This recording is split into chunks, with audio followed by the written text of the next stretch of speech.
जिन युवा साथियों को नियुक्ति पत्र मिल रहे हैं उनके लिए भी यह एक यादगार दिन है, लेकिन साथ साथ देश के लिए भी ये बहुत ऐतिहासिक दिवस है। 1947 में आज के ही दिन यानी 22 जुलाई को तिरंगे को संविधान सभा द्वारा वर्तमान स्वरूप में स्वीकार किया गया था। इस महत्वपूर्ण दिन आप सभी को सरकारी सेवा के लिए ज्वाइनिंग लेटर मिलना ये अपने आप में बहुत बड़ी प्रेरणा है। सरकारी सेवा में रहते हुए आपको हमेशा तिरंगे की आन बान शान बढ़ाने के लिए काम करना है, देश का नाम रोशन करके दिखाना है। आजादी के अमृत महोत्सव में जब देश विकसित होने के लक्ष्य पर काम कर रहा है, आपका सरकारी नौकरी में आना ये बहुत बड़ा अवसर है। ये आपके परिश्रम का परिणाम है। मैं नियुक्ति पत्र पाने वाले सभी युवाओं को और आपके परिवारजनों को भी बहुत बहुत बधाई देता हूं, बहुत बहुत शुभकामनाएं देता हूं। साथियों, आजादी के इस अमृत काल में सभी देशवासियों ने अगले 25 वर्ष में भारत को विकसित भारत बनाने का संकल्प लिया है। आप सभी के साथ ही भारत के लिए भी ये अगले 25 साल, जैसे आपके जीवन में अगले 25 साल महत्वपूर्ण हैं, वैसे ही भारत के लिए अगले 25 साल बहुत ही अहम है। आज दुनिया में भारत के प्रति जो विश्वास बना है, भारत के प्रति जो आकर्षण बना है, आज भारत की महत्ता बनी है। हम सबको मिलकर के इसका पूरा लाभ उठाना है। आपने देखा है कि भारत सिर्फ 9 वर्षों में दुनिया की 10वें नंबर की अर्थव्यवस्था से 5वें नंबर की अर्थव्यवस्था बन गया है। आज हर एक्सपर्ट ये कह रहा है कुछ ही वर्षों में भारत दुनिया की टॉप 3 इकोनॉमी आ जाएगा। टॉप 3 इकोनॉमी में पहुंचना ये भारत की असामान्य सिद्धि बनने वाला है। यानी हर सेक्टर में रोजगार के अवसर भी बढ़ने वाले हैं और सामान्य नागरिक की आय भी बढ़ने वाली है। हर सरकारी कर्मचारी के लिए भी इससे बड़ा कोई अवसर नहीं हो सकता है, इससे बड़ा कोई महत्वपूर्ण समय नहीं हो सकता है। आपके फैसले आपके निर्णय देश हित में देश के विकास को गति देने वाले होंगे ही, ये मेरा विश्वास है। लेकिन ये मौका, ये चुनौती, ये अवसर, सब कुछ आपके सामने है। आपको इस अमृत काल में देश सेवा का बहुत बड़ा, वाकई बड़ा अभूतपूर्व अवसर मिला है। देश के लोगों का जीवन आसान हो, उनके जीवन से मुश्किलें समाप्त हो, ये आपकी प्राथमिकता होनी चाहिए। आप जिस भी विभाग में नियुक्त हो, जिस भी शहर या गांव में हो, हमेशा इस बात का ध्यान रखिएगा कि आपके कार्यों से जन सामान्य की कठिनाइयां कम हो, मुसीबतें दूर हो, ईज ऑफ लिविंग बढ़े और साथ साथ 25 साल के अंदर अंदर देश को विकसित भारत बनाने के सपने के भी अनुकूल हो। कई बार आपका एक छोटा सा प्रयास किसी के लिए कई महीनों का इंतजार समाप्त कर सकता है, उसका कोई बिगड़ा काम बना सकता है।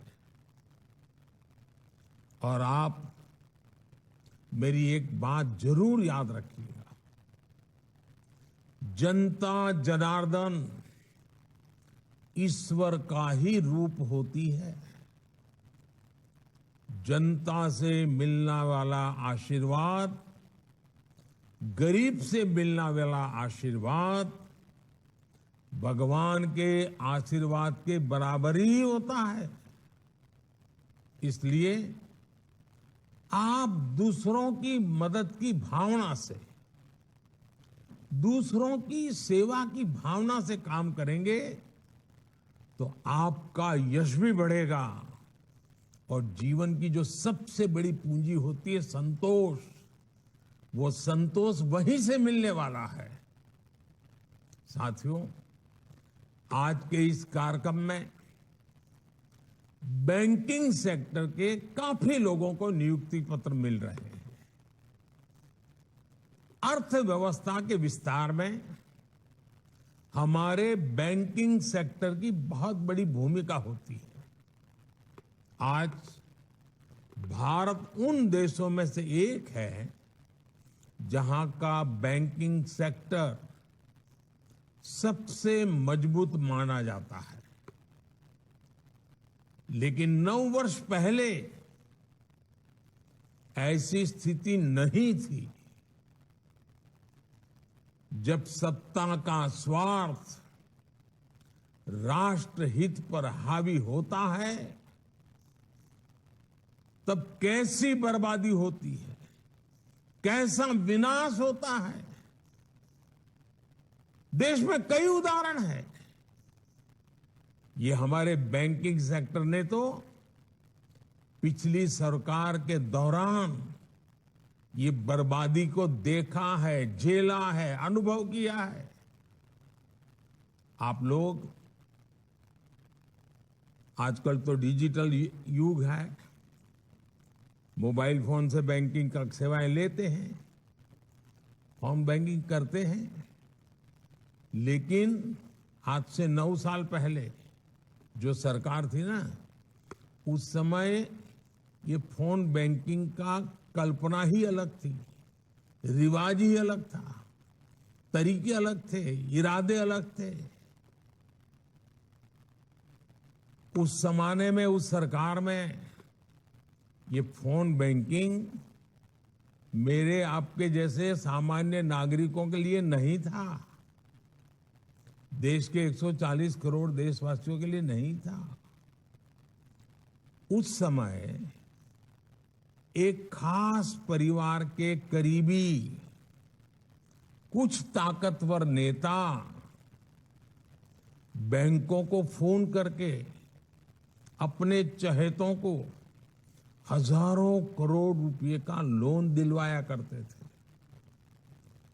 ये लोन कभी चुकाया नहीं जाता था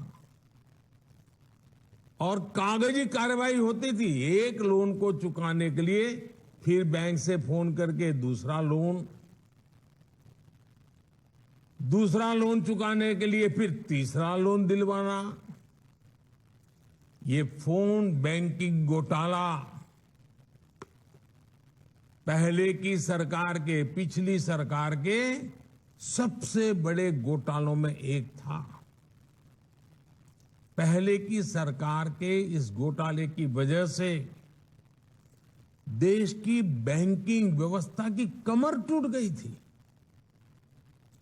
2014 में आप सबने हमें सरकार में आकर के देश की सेवा करने का मौका दिया।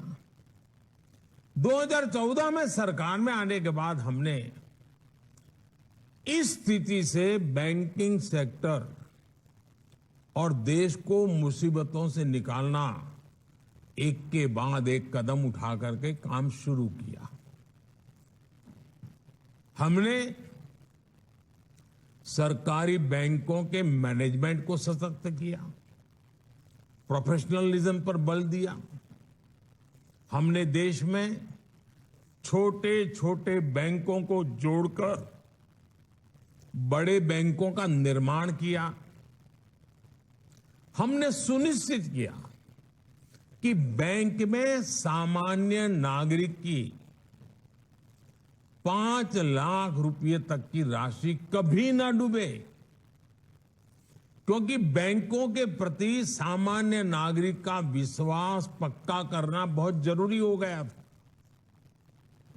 क्योंकि कई कोऑपरेटिव बैंक डूबने लगी थी, सामान्य मानवी की मेहनत का पैसा डूब रहा था और इसलिए हमने 1 लाख से उसको सीमा 5 लाख कर दी ताकि 99% नागरिकों को उनकी मेहनत की कमाई का पैसा वापस मिल सके। सरकार ने एक और महत्वपूर्ण कदम उठाया, बैंक्रप्सी कोड जैसे कानून बनाए ताकि अगर कोई कंपनी किसी न किसी कारण से बंद होती है तो बैंकों को कम से कम नुकसान हो। इसके साथ ही हमने गलत काम करने वालों पर शिकंजा भी कसा, बैंकों को लूटने वालों की संपत्ति जब्त कर ली। आज परिणाम आपके सामने है। जिन सरकारी बैंकों की चर्चा हजारों करोड़ के नुकसान के लिए होती थी, एनपीए के लिए होती थी, आज उन बैंकों की चर्चा रिकॉर्ड प्रॉफिट के लिए हो रही है। साथियों, भारत का मजबूत बैंकिंग सिस्टम और बैंक के प्रत्येक कर्मचारी, उनका काम पिछले 9 साल में सरकार के विजन के अनुकूल जो उन्होंने काम किया है वो हम सभी के लिए गर्व का विषय है। बैंक में काम करने वाले सभी मेरे कर्मचारी भाई बहनों ने इतनी मेहनत की, संकट में से बैंकों को बाहर लाए, देश के अर्थतंत्र विकास में अग्रसर होकर के भूमिका निभाई और इन बैंक कर्मचारियों ने, बैंक के लोगों ने कभी भी मुझे और मेरे विजन को न नकारा न निराश किया। मुझे याद है जब जनधन योजना शुरू हुई तो जो पुरानी सोच वाले लोग थे वो मुझे सवाल पूछते थे, गरीब के पास तो पैसे नहीं, वो बैंक खाता खोल के क्या करेगा, बैंकों पे बर्डन बढ़ जाएगा, बैंक का कर्मचारी कैसे काम करेगा। भांति भांति के निराशाएं फैलाई गई थी। लेकिन बैंक के मेरे साथियों ने गरीब का जनधन खाता खुले, इसके लिए दिन रात एक कर दिया। झुग्गी झोपड़ी में जाते थे बैंक के कर्मचारी, लोगों के बैंक के खाते खुलवाते थे। अगर आज देश में करीब 50 करोड़ जनधन बैंक खाते खुले हैं, तो इसके पीछे बैंक में काम करने वाले हमारे कर्मियों का परिश्रम है, उनका सेवा भाव है। ये बैंक कर्मियों की मेहनत है, जिसकी वजह से सरकार कोरोना काल में करोड़ों महिलाओं के बैंक खातों में सीधे पैसे ट्रांसफर कर पाई। साथियों, कुछ लोग पहले ये भी गलत आरोप लगाते हैं और लगाते रहे कि हमारे बैंकिंग सेक्टर में असंगठित क्षेत्र के लोगों को मदद करने के लिए कोई व्यवस्था ही नहीं है। पहले की सरकारों में क्या हुआ वो तो आप भली भांति जानते हैं, लेकिन 2014 के बाद स्थिति ऐसी नहीं है। जब सरकार ने मुद्रा योजना के माध्यम से नौजवानों के बिना गारंटी लोन देने की ठानी, तो बैंक के लोगों ने इस योजना को आगे बढ़ाया। जब सरकार ने महिला सेल्फ हेल्प ग्रुप्स के लिए लोन अमाउंट को डबल कर दिया, तो ये बैंक के कर्मचारी ही थे जिन्होंने ज्यादा से ज्यादा सेल्फ हेल्प ग्रुप को आर्थिक मदद पहुंचाई। जब सरकार ने कोविड काल में एमएसएमई सेक्टर को मदद करने का फैसला लिया, तो ये बैंक कर्मचारी ही थे जिन्होंने ज्यादा से ज्यादा ऋण देकर एमएसएमई सेक्टर को बचाने में मदद की और 1.5 करोड़ से ज्यादा उद्यमियों का, जिसका रोजगार जाने की संभावना थी, उस छोटे छोटे उद्योगों को बचा करके 1.5 करोड़ से ज्यादा लोगों का रोजगार भी बचाया। जब सरकार ने किसानों के बैंक खाते में सीधे पैसे भेजने के लिए प्रधानमंत्री किसान सम्मान निधि योजना शुरू की, तो ये बैंक कर्मी ही है जिन्होंने इस योजना को टेक्नोलॉजी की मदद से सफल बनाने में कोई कसर नहीं छोड़ी। जब सरकार ने रेहड़ी पटरी और ठेले वालों के लिए, जो फुटपाथ पर बैठ करके अपने माल बेचते हैं, छोटी सी लॉरी लेकर के माल बेचते हैं, उनके लिए एक स्वनिधि योजना शुरू की, तो ये हमारे बैंक कर्मी ही हैं जो अपने गरीब भाई बहनों के लिए इतनी मेहनत कर। और कुछ बैंक ब्रांच ने तो ऐसे लोगों को ढूंढ ढूंढ करके, बुला बुला करके, उनका हाथ पकड़ करके इन रेहड़ी पटरी वालों को लोन देने के लिए काम किया है। आज हमारे बैंक कर्मियों की मेहनत की वजह से ही 50 लाख से ज्यादा रेहड़ी पटरी ठेले वालों के, उनको बैंक से मदद मिल पाई है। मैं हर बैंक कर्मचारी की सराहना करता हूं, उनका अभिनंदन करता हूं। और आप लोग भी अब जब बैंकिंग सेक्टर में जुड़ रहे हैं, तो एक नई ऊर्जा जुड़ेगी, नया विश्वास जुड़ेगा, समाज के लिए कुछ करने की एक नई भावना पैदा होगी। पुराने लोग जो परिश्रम कर रहे हैं, उसमें आपका परिश्रम जुड़ जाएगा। और मुझे पक्का विश्वास है कि हम बैंकिंग सेक्टर के माध्यम से गरीब से गरीब तबके को मजबूत बनाना चाहते हैं। उसमें आप लोग आज ये नियुक्ति पत्र के साथ ही संकल्प पत्र लेकर के जाएंगे। साथियों, जब सही नियत से फैसले लिए जाते हैं, सही नीति बनाई जाती है, तो उसके परिणाम भी अद्भुत होते हैं, अभूतपूर्व होते हैं। इसका एक प्रमाण अभी कुछ ही दिन पहले देश ने देखा है। नीति आयोग की रिपोर्ट में आया है कि सिर्फ 5 साल के भीतर ही भारत में 13.5 करोड़ भारतीय गरीबी रेखा से ऊपर आ गए हैं।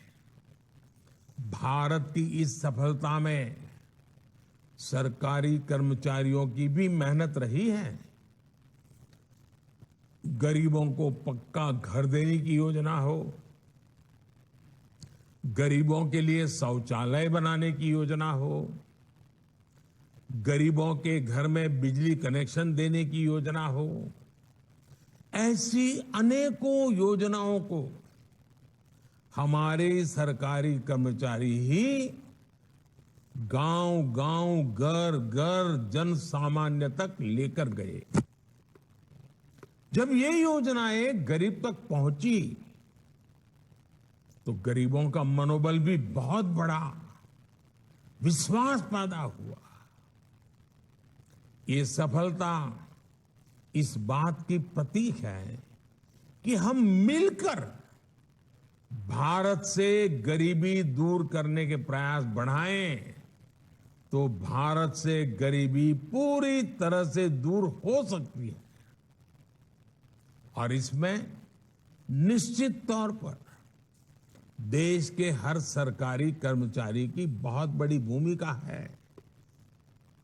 गरीब कल्याण की जो भी योजनाएं हैं, आपको खुद भी उनके प्रति जागृत रहना है और जनता को भी उससे जोड़ना है।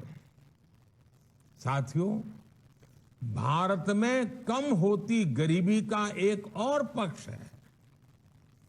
कम होती गरीबी के बीच देश में नियो मिडिल क्लास का लगातार विस्तार हो रहा है। इससे रोजगार के नए अवसर बन रहे हैं। भारत में बढ़ते नियो मिडिल क्लास की अपनी डिमांड्स है, अपनी आकांक्षाएं हैं। इस डिमांड की पूर्ति के लिए आज देश में बड़े पैमाने पर मैन्युफैक्चरिंग हो रही है। आज जब हमारी फैक्ट्रियां, हमारे उद्योग रिकॉर्ड उत्पादन करते हैं तो उसका लाभ भी सबसे अधिक हमारे युवाओं को होता है। आजकल आप देखिए, आए दिन किसी नए रिकॉर्ड की चर्चा होती है, नए अचीवमेंट की चर्चा होती है। भारत से रिकॉर्ड मोबाइल फोन एक्सपोर्ट हो रहे हैं। भारत में इस साल के पहले 6 महीने में जितनी कारों की बिक्री हुई है वो भी उत्साह बढ़ाने वाली है। इलेक्ट्रिक व्हीकल्स की भी भारत में रिकॉर्ड बिक्री हो रही है।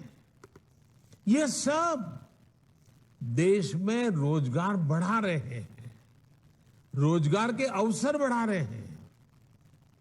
साथियों, भारत के टैलेंट पर आज पूरी दुनिया की नजर है। दुनिया में अनेक विकसित अर्थव्यवस्थाओं में लोगों की उम्र तेजी से बढ़ रही है। सीनियर सिटीजन से दुनिया के कई देश विपुल संख्या से भरे हुए हैं। युवा पीढ़ी उनके यहां कम होती जा रही है। काम करने वाली आबादी घट रही है। इसलिए ये समय भारत के युवाओं के लिए बहुत मेहनत करने का है। अपनी स्किल, अपनी क्षमताओं को बढ़ाने का है। हमने ये देखा है कि भारत के आईटी टैलेंट की, डॉक्टरों की, नर्सों की और हमारे गल्फ कंट्रीज में तो कंस्ट्रक्शन की दुनिया में काम करने वाले हमारे साथियों की कितनी डिमांड रही है। भारतीय टैलेंट की इज्जत हर देश में, हर सेक्टर में लगातार बढ़ रही है।